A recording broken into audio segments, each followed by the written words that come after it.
Ja nüüd on aeg lülituda ka eesti keelele vahelduseks, et meil traditsiooniliselt Statistikaseltsi konverentsid on olnud üldiselt eestikeelsed, vahel siiski tahame oma sõpru mujalt ka kutsuda ja siis me kasutame ka teisi keeli, aga muidu, kui me eesti keelest üldse ei räägi, siis me unustame eestikeelsed terminid ära.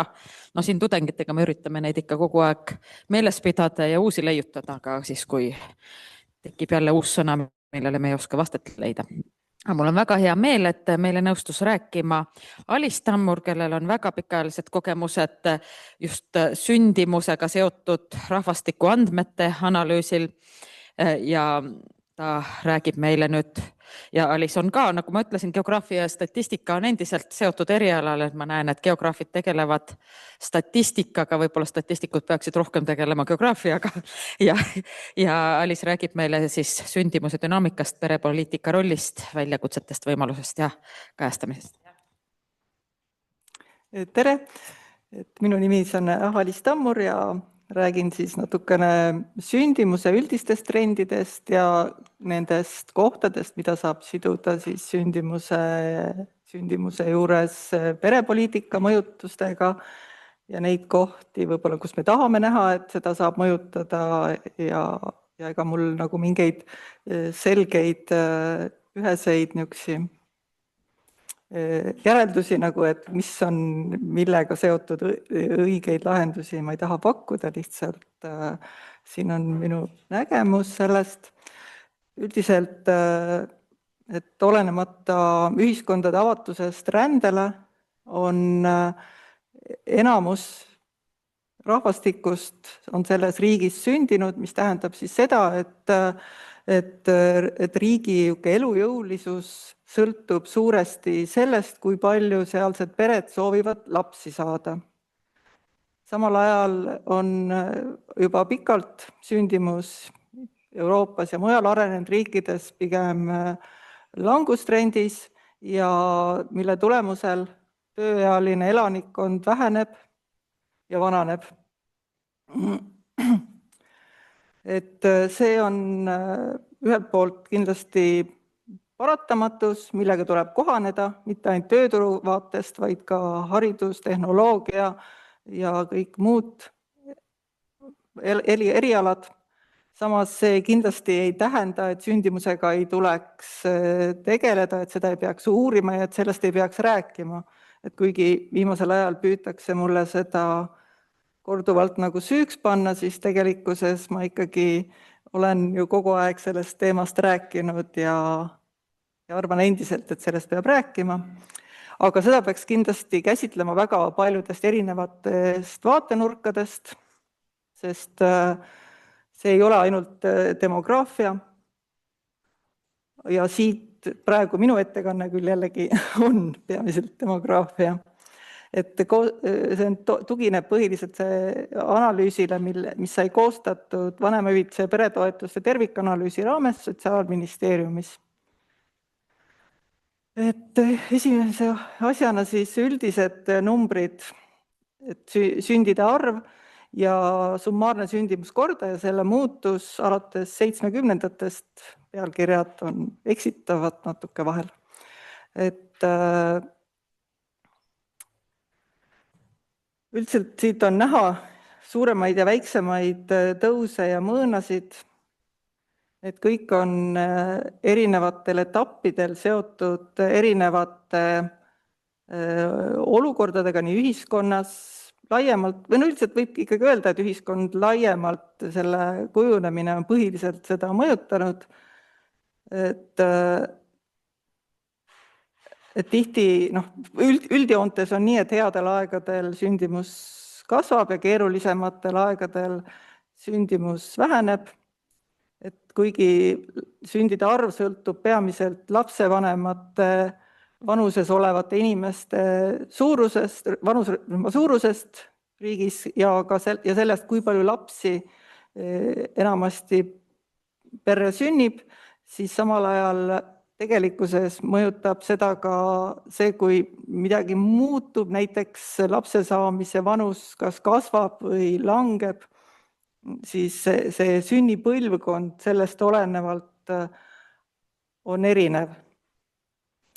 Kuna 90-ndatel sündimus langes ja sellest ajast peale ei ole sündimuskordaja olnud taastetasemel, siis see põlvkond, kes praegu peale sünnib, on umbes 20–30% väiksem. Panin siia nimelt sellise pika aegrea, et näidata, tihti idealiseeritakse seda kõrgemat osa siit nagu midagi, mis meil kunagi oli, siis tegelikult kui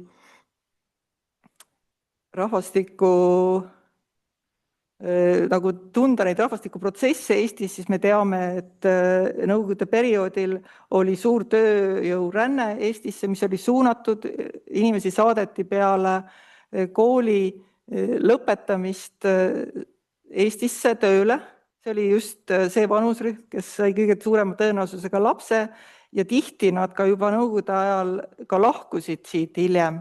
Et lihtsalt see liikumine oli väga suur, nii tulijaid kui minejaid, kuid paljud jäid ka siia. Põhiliselt lahkusid just need, kes olid hiljuti Eestisse saabunud. Et siit on näha, kui palju 10 aastat hiljem nendest alles oli, kes siis siin sellel idealiseeritud perioodil sündisid, et umbes 15% neist lahkus koos riigikorra muutusega. Et siin juba on nagu oluline minu jaoks tähele panna seda, et seda teemat ei saa selliselt ainult käsitleda. Et mis siis veel on oluline muutus, on vanuse muutus, mis vanuses põhiliselt lapsi saadakse. Et kui 90-ndatel veel olid pooled emad oma lapse sünni hetkel alla 25-aastased, siis praeguseks on neid vaid 12%. Keskmine sünnitaja vanus on kasvanud 6 aastat, seda on nii esmasünnitaja kui üldse keskmine. Ja see piir praegu, kust peale saadakse rohkem lapsi kui 90-ndatel on 28 eluaasta, varem on ta varasem olnud, et see on oluliselt suurem hulk inimesi, kes saavad 30-ndates eluaastates alles lapse. Kuigi see vanuse muutus algas juba 90-ndatest, siis kiirenes see peale vanemahüvitise kehtestamist, sest kui muidu oli enne lapse saamist vaja enda elu sisse seada, siis praegu lisandus sellele ka vanemahüvitise väljateenimise nagu vajadus. Aga see sünnitaja vanus on samuti üks teema, mida tihti püütakse öelda, et peaks nagu saama allapoole tuua, siis tegelikkuses oli 20. sajandi alguses ka lapse saamise vanus 20-ndate teises pooles. See tuli alla siin nõukogude perioodi viimastel aastakümnetel.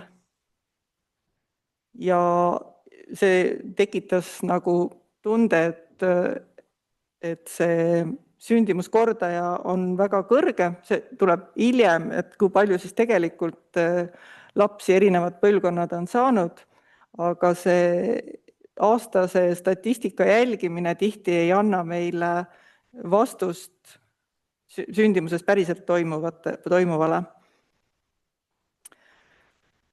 Et praegu jällegi siis on see sünnitusvanus kasvanud ja kui me vaatame siin Põhjamaid, kelle sündimuskordajad on meist kõrgemad, on sünnitusvanus endiselt meist aastajagu kõrgem.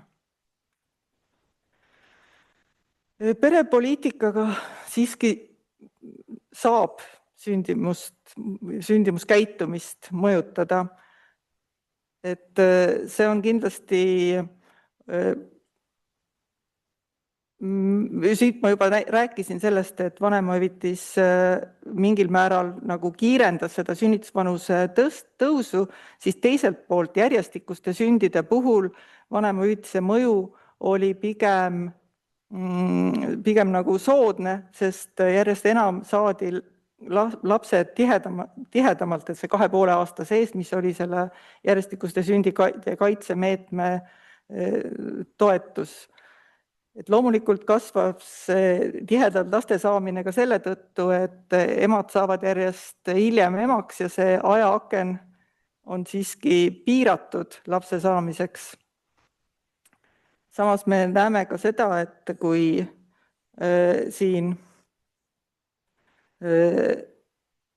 selle vanemahüvitise kehtestamise järgselt oli see oluliselt madalam järjestikuste sündide osatähtsus, siis tegelikult, ja see kasvas järgmise 4 aasta jooksul päris oluliselt, siis tegelikult oli ka selline aeg, kus palgakasv oli 20. esimesel kümnendil väga kõrge, et mitte ainult 1-aastane, vaid pikk periood kasvas keskmine palk 10–20%, mille tõttu, kui sa oled juba selle teise lapsega kodus, võib sinu täiesti normaalne palk olla jäänud juba miinimumpalga suuruseks, et mille tõttu ilmselt oli seda kasutati ka vähem.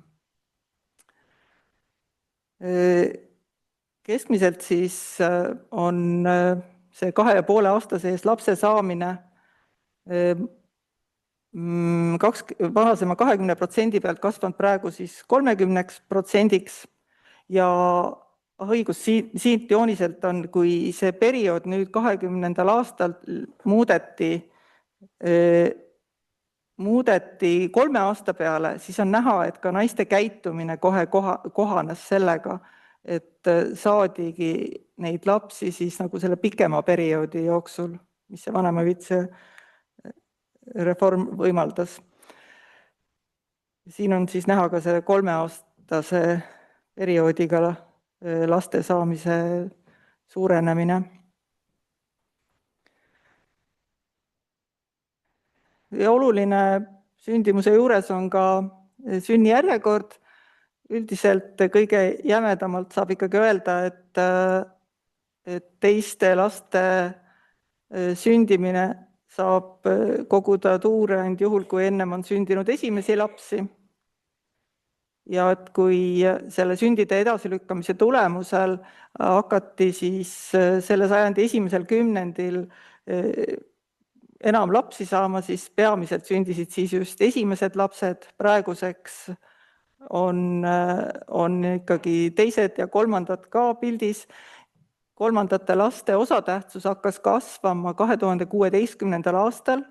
See oli siis masujärgne periood, kus elu oli suhteliselt stabiilne ja iga aastaga oli umbes 1% rohkem sündidest neid kolmandaid lapsi. Siis lasterikka peretoetuse tõusu järgselt oli kasv 3% ja see on püsinud sisuliselt suht praeguse hetkeni, on ta kõrgem kui varem, kuigi nüüd siin on näha teatav langus, et seda kindlasti paljud tahavad näidata kui probleemi, et see lasterikka peretoetuse suurust tuleks veel kord kasvatada, siis ilmselgelt ikkagi ebastabiilsetel aegadel sünnib vähem lapsi ja pered mõtlevad rohkem olemasolevatele lastele, et kas see just selliselt toimib, olen mina väga kahtleval seisukohal.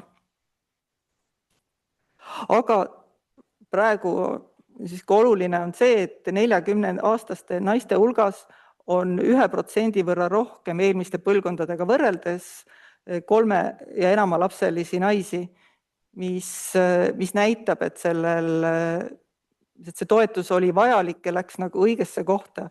Et kui varasemalt räägiti, et vaesusriskis on just üksikvanemad ja 3 enamalapselised pered, siis see toetus tõi need 3-lapselised pered välja vaesusriskist praeguseks on jäänud niimoodi suure rühmana just üksikvanemad sellesse riski kõige enam.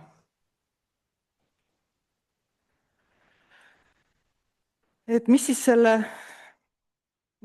põhiline tulemus on ikkagi see, et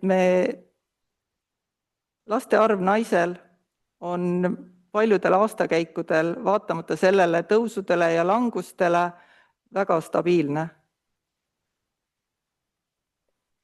Et kõik need,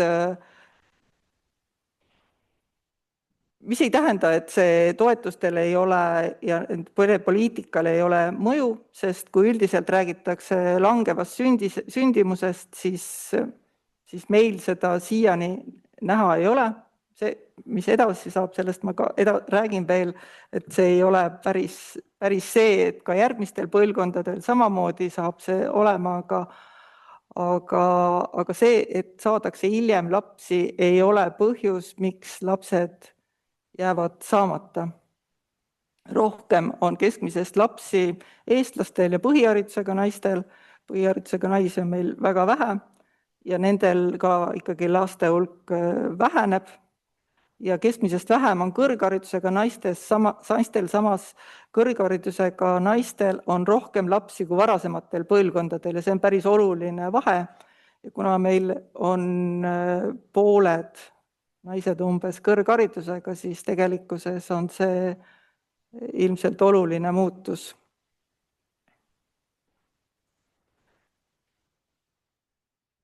Samal ajal lastetus ei ole meil oluliselt muutunud. 40+ vanuses naistel on lastetus endiselt väga madal, aga 35–39 aastastel on praeguseks lastetus kasvanud 10 aastaga 4%, samal ajal 40+ vanuses naiste hulgas sündimus ei ole sedavõrd kasvanud, et see saaks seda kompenseerida, mis näitab, et see algas juba enne neid kriise, see trend, me teame ka soovitud laste arv on vähenenud ja ilmselgelt on uutel põlvkondadel siiski see ilmselt nii laste arv kui vähenemas ja lastetus kasvamas, mille jaoks on erinevaid põhjuseid välja toodud erinevates uuringutes ja mõnedega saab tegeleda, aga mõnedega pigem mitte. Peamine põhjus, miks lapsi ei ole, on tihti partneri puudus, mis ilmselt läheb pigem hariduse valdkonda.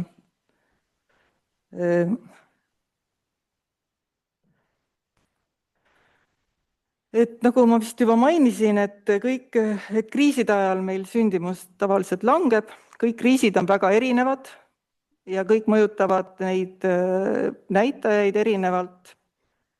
Praegu saame öelda, et sündimus on vähenenud võrdsetes proportsioonides, nii olenemata ema vanusest, haridusest või elukohast, kui näiteks see 10 aastat rohkem nüüdseks juba tagasi, kui masu oli ja sündimus langes, siis see puudutas peamiselt just nooremas vanuses naisi, et 20-ndates naiste hulgas saadi vähem lapsi ja 30+ vanuses naised said sama palju, siis praegu see, et sündimus langeb 30-ndates veelgi, näitab ka, et see on trend, mida ilmselt ei saa edaspidi kompenseerida, et saadakse neid lapsi lihtsalt hiljem. Praeguses kriisis on kindlasti oluline ka see, nagu varasemadki suuremad kriisid on ikkagi puudutab ülemaailmselt kõiki riike, siis praegu, kui vaadata, kes on Euroopas siin sündimuskordaja selles madalamas otsas, siis need helesinised on Vahemere riigid, kes on seal kogu aeg olnud, või no mitte kogu aeg, aga väga pikalt juba, siis üsna järsku on praegu sinna liikunud riigid, mis on piirnevad Ukraina ja Venemaaga, millest ilmselt saab järeldada peamiselt seda, et see sõda mõjutab inimeste otsust lapsi saada praegu.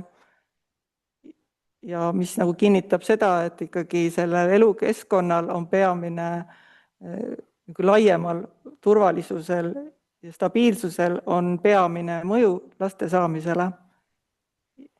Ja siin praegu midagi muuta on ilmselt keeruline, kuni olukord on selline. Kokkuvõtteks, et on siis 2 tüüpi mõjutajaid sündimusel.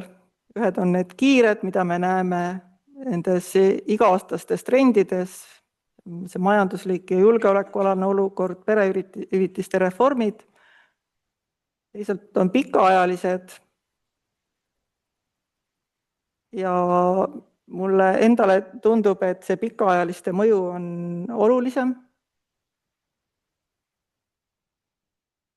Et kui näiteks räägiti siin varasematel aegadel, et kõrgharidusega naised, kellel ilmselgelt on suuremad ambitsioonid ka oma tööalases eneseteostuses, said vähem lapsi, sest nad pidid arvestama sellega, et kui palju nad ise jõuavad ennast jagada töö ja laste ja kodutööde vahel, siis praegu, kus järjest rohkem räägitakse jagatud vanemlusest ja isade rollist ja võrdsetest võimalustest tööturul, siis see väljendub selles, et kõrgharidusega naised saavad rohkem lapsi.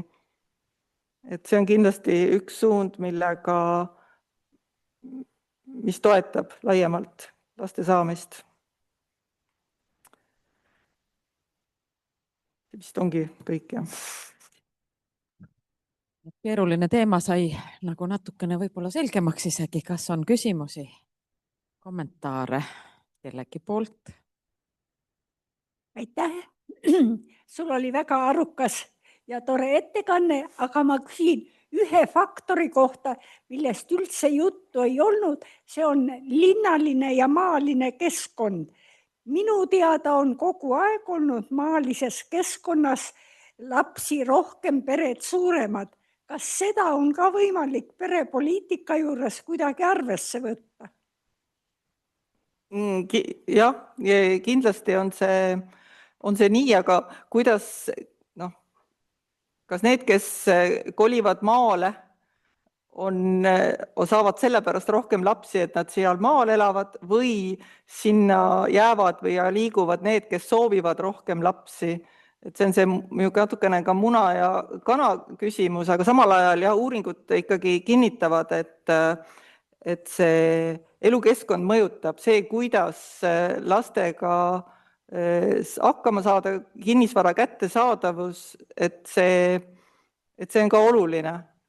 Ja selle tõttu kindlasti on selline planeeringute teema, see on oluline laste saaminest, kui näiteks Tartu puhul on tihti see, et hästi hea on teha neid väikseid kööktubasid, et siis selleks, et lastega hakkama saada, tuleb lapsed ära mahutada, peab olema kas väga palju raha või kolima linnast kaugemale.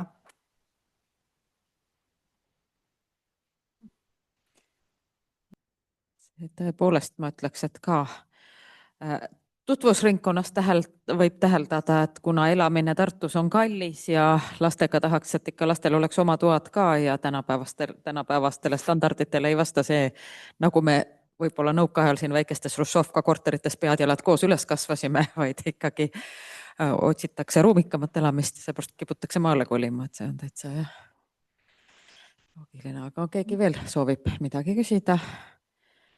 Ei ole. Ja siis aitäh veel kord sulle